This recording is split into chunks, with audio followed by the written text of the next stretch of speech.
Totoong Chinese na pangalan ni Alice Guo bistado.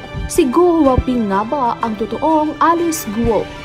Ito ang tanong ni Senador Sherwin Gatchalian matapos madiskobring batay sa dokumentong ibinibigay ng Board of Investment noong nag-apply ang pamilya Guo ng aplikasyon para sa Special Investors Resident Visa. Nabatid ng senador mula sa dokumento na pumasok sa Pilipinas si Alice Guo noong January 12, 2003.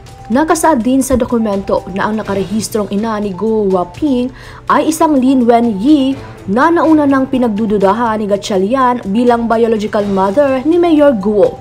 Matatandaan na hinamon ni Gatchalian si Mayor Guo na sumailalim ito sa DNA test kasabay ng hinihinalang ina nito na si Lin Wenyi. Subalit malabo na itong mangyayari matapos mapag-alaman ni Gatchalian na lumabas na ng bansa ang ama at ina nito.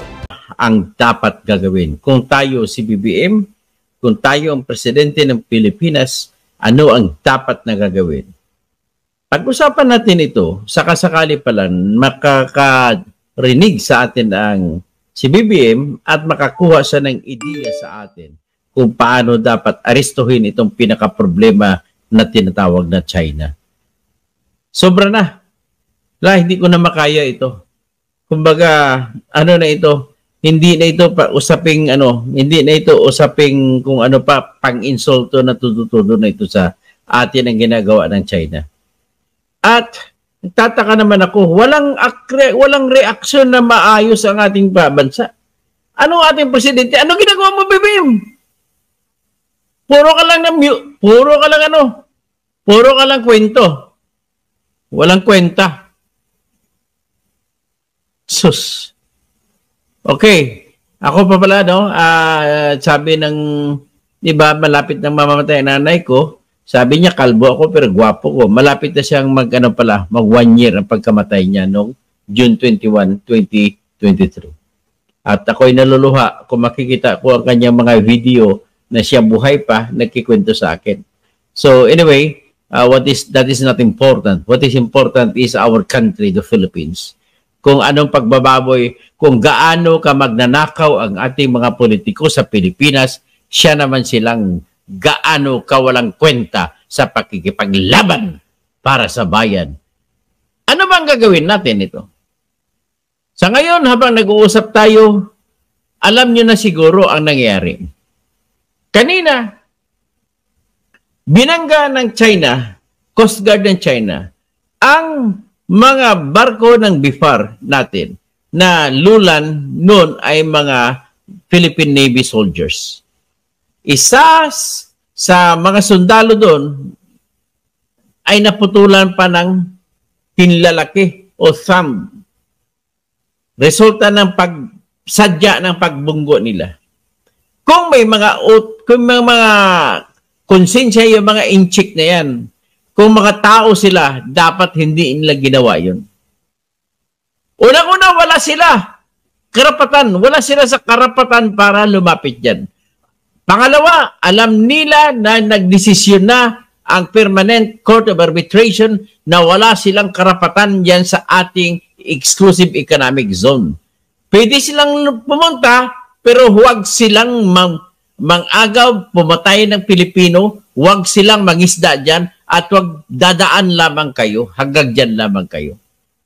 Pero ngayon, ang ginagawa pa nila ay labag sa batas yung aangkinin nila na teritoryo nila. Nang ibig sabihin, kahit sabihin natin na hindi nila ginagalang o hindi na kinikilala yung desisyon ng Permanent Court of Arbitration na kung saan yun ang desisyon na nilabas nung kasong sinampa ni Noynoy Aquino noon, ay mahihiya pa rin sila. Ibig sabihin, ganun kakapal ang mukha ng mga inchik na yan.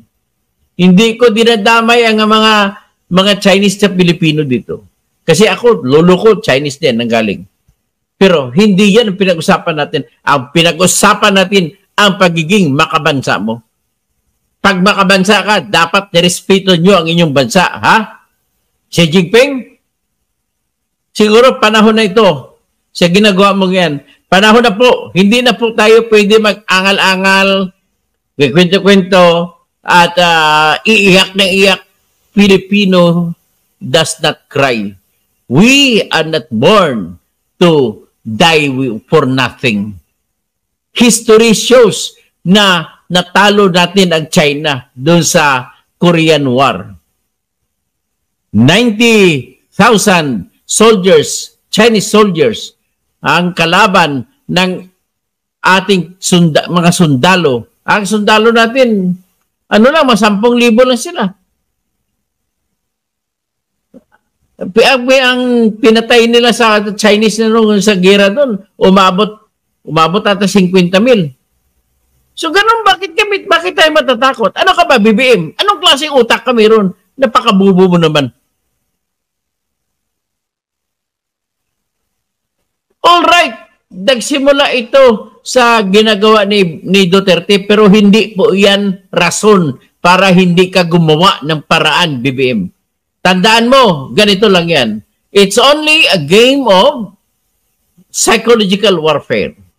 Ngayon, kung magpapatalo ka sa kanilang ginagawa, ay wala. Aasa ka lang kung pupunta ka sa pronunciation ng Amerika. Hindi. Kailangan yan, pag pumasok sila, sundin nyo po ang ginawa ng Indonesia. Sundin nyo ang ginawa ng Malaysia. Ano ang ginawa ng Indonesia sa panahon ni President Widodo? Pinalubog niya mga barko ng China. Dapat ganun din ang gagawin natin. Ang nangyari, tayo binabunggo. Biro mo, sundalo natin. Nagkasugat-sugat. Kung ako ang presidente, hindi mangyayari yan. Hindi. Biro mo, ang nakakaasar dyan, kita mo yung barko sa likod ko na ginawa kong litrato, nandun sa Ayungin Shoal. Anong ginawa? Andun na pala sila sa Ayungin Shoal, nag-aantay ng mga inchik na yan. At nang dumating ang ating mga barko na magbibigay ng supply na kakainin ng ating sundalo dyan na nakadistino dyan sa barkong luma na yan na hindi na tumatakbo, ay pinalubog pa sila, binunggo pa sila. At binutasan pa ang kanilang rubber boats. Anong klaseng utak? Anong klaseng tao kayo? Hayop na yung mga litsing mga yan. Sa totoo lang, ako tanongin nyo, hindi ako nag-aral ng military tactics. Pero siyempre, meron naman tayong angking galing kung paano makipag-away. Natural na angking galing. Ang gagawin ko lamang yan, ganito lamang kasimple. Mr. BBM, makinig ka. Mga AFP Chief of Staff natin, si General Browner, makinig po kayo. Yung Navy Chief natin, makinig po kayo. Yung Coast Guard Chief natin, makinig po kayo. Mr. J. Tariela, spokesman ng Philippine Coast Guard, makinig po kayo. Ganito lamang po kasimple. Unang tanong ko sa inyo, bakit walang kimi, hindi natatakot sa Amerika o sa Pilipinas ang China na gagawin lamang bomba ng tubig sa mga barko natin? Sige nga, sagutin nyo sa akin. Sagutin nyo ako. Pag-usapan natin ngayon ito, military tactics. Pangalawang tanong, bakit nila harangan ilang beses na pinagbubunggo ating mga barko?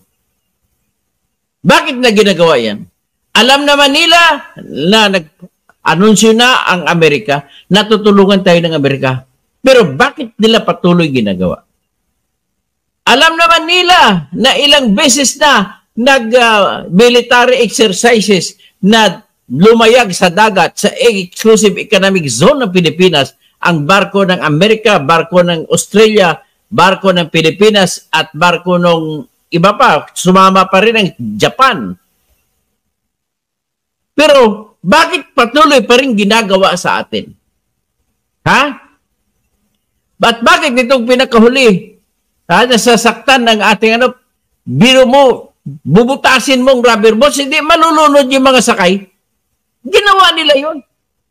Tapos ang pinakatindi pa, pinakasuklam-suklam, yung tinatapakan ang ating karangalan, yung inakyat nila ang ating barko, tsaka kinuha ang mga armas ng tao natin. Ano ba yung mga tao natin yan? Bakit mo inutusan na huwag papaputok? Sa totoo lang, pag hindi mo lang inutusan niya BBM na hindi nila magpaputok, paputokan nila yun, mga incheck na yun. Ganon katapang mga sundalo natin. Kaya lang dahil sa may utos, galing sa'yo, huwag kayo magpaputok, huwag kayo, ay naku, malamya. Kaya wala, hindi ka na dapat na surrender. Anyway, presidente ka naman na smartmatic eh. Hindi ka naman binoto ng tao. Si Lily Robredo ang totoong nanalo. Kaya wala kang moral authority, Mr. BBM. Umalis ka na lang dyan, mag-resign ka na lang kung hindi mo kaya yan. At umalis na rin si Sara kasi hindi pwede na si Sara kasi makachina yan.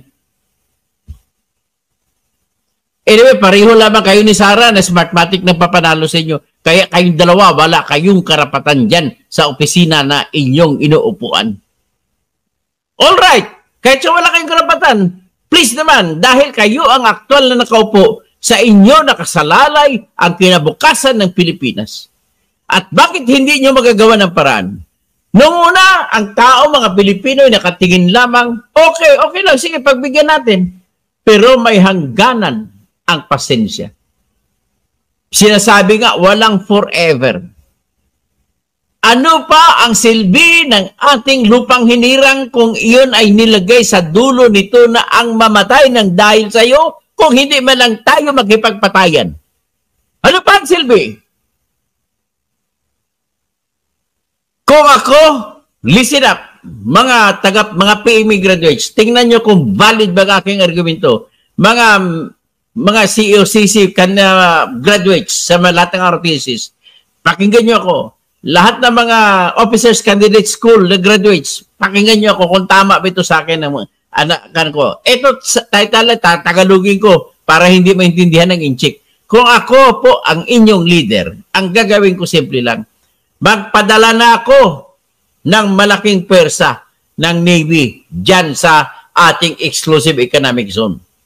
Pag may lumapit na mga Coast Guard, palubugin na kagad, kagaya ng ginawa sa mga tinatawag na militia ships, militia ng mga barko ng China na ginawa ni Widodo. Bakit hindi naman gumanti ang China? Ibig sabihin, takot din ng China.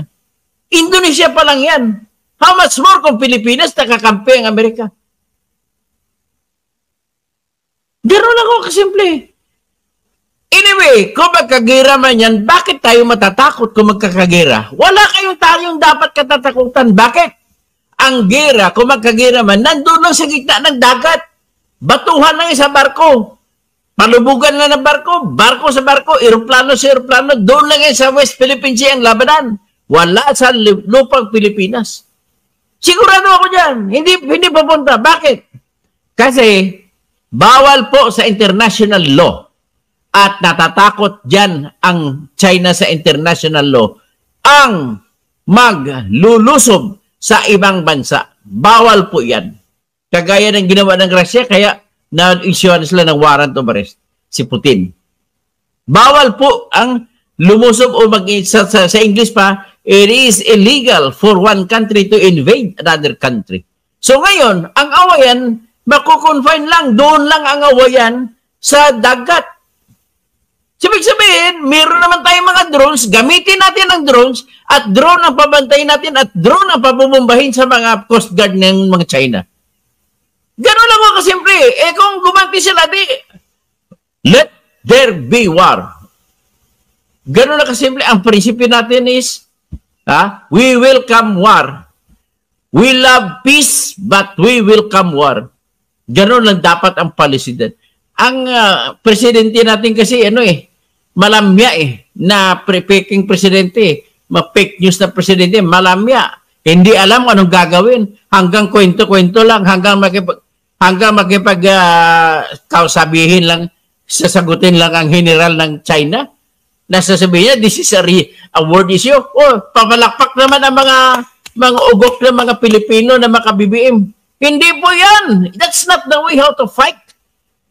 Kung ako presidente dyan, wala na yan, sinisiguro ko. Atin yan, nasa likod natin ang buong mundo pagdating sa rason. And he who has more in laws must win in war. Ganun lang kasimple yan. Bakit tayo matatakot? Kakampi natin ang UNCLOS. Kakampi natin ang batas na tinatawag na UNCLOS. Ang ibig sabihin ng UNCLOS is United Nations Convention on the Law of the Sea.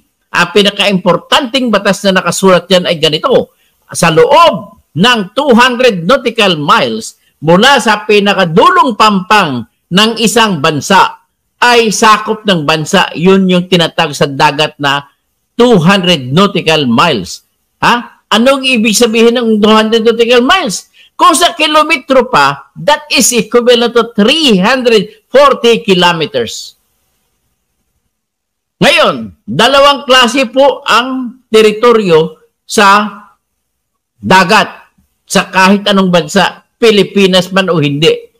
Sa unang 12 nautical miles, ang atin yan ay teritoryo yan, talagang teritoryo ng Pilipinas yan, na hindi pwede pasukan ng kahit sino. At tanong, bakit hindi pumapasok ang China dyan? Sapagkat takot din sila. Kasi kung talaga matapang itong China, di nilusot nila pati 12, sa loob yung 12 nautical miles limit, kinuha pa rin nila. Eh bakit hanggang sa labas lang sila ng 12 nautical miles limit?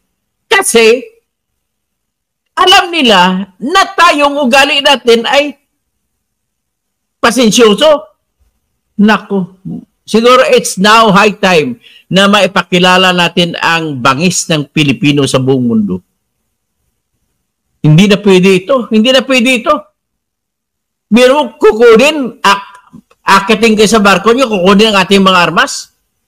Hindi na pwede yan. Kaya, kung ako, listen to me, mga premiers, mga OCS, candidate schools, mga graduates, mga ROTC graduates, kung kayo ang ilalagay dyan, tama ba ako? Mas maganda na banatan na natin yan at bigyan na natin ng full-scale orders ang ating mga sundalo na kahit 3 lamang kayo, kagaya nung ginawa sa mga Marines dyan sa BRP Sierra Madre nung tinutukan nila ng baril ang mga Coast Guard, umatras din sila.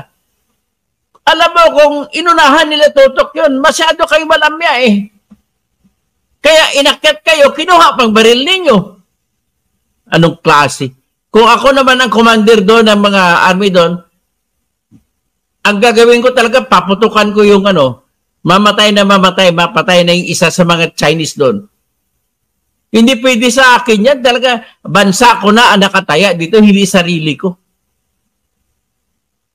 Sa bagay, dito na ako ngayon naniniwala na kunwari lang yung si Bongbong na anti-China. Ang katotohanan ay pro-China siya. Bakit? Ang nanay niya, umatin pa sa bisita pa ng ambasador ng China.